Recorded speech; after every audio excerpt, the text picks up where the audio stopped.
The question is the dimension of quantity L by RCB is L by RCB dimension আমাক খুদিছে কোনটো হয় এতিয়া L মানে কি R মানে কি কিমানিবি আমি জানি লম L মানে হল coefficient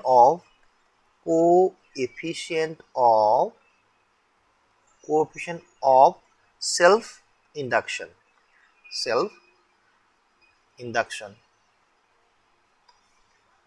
R মানে হল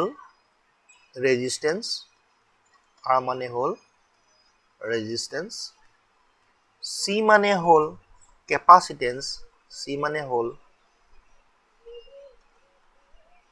capacitance and V মানে হল voltage ইহন কিটাৰ মাজত এটা ৰিলেশন আছে ৰিলেশনটো হল L by R is equal to CR is equal to root over LC এই গুটি গিটাৰে dimension hall time all are having same dimension of time all are having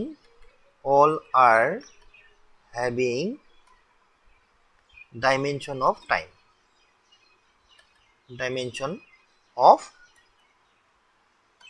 time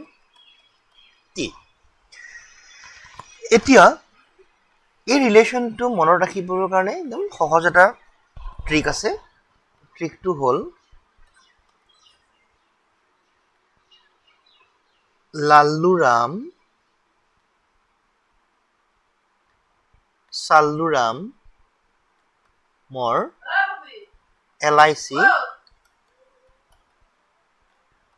টাইমত হল ইয়াতে লাল্লুৰাম L by R সমান সাল্লুৰাম CR LIC LC সমান time এই গুটেই কিটাৰে dimension কি এই গুটেই কিটাৰ সমান কি টাইম গুটেই কিটাৰ ডাইমেনশন কি টাইম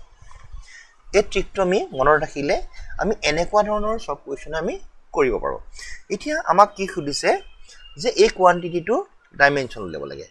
এতিয়া L by R CV আমি এটো এনেকৈ লিখিব পাৰোনে L by R into 1 by CV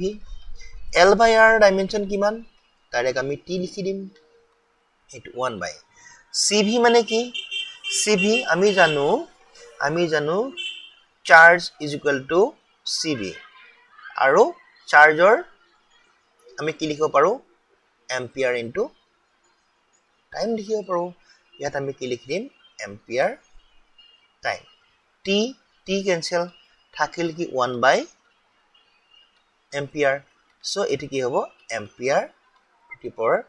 -1 so option A is the correct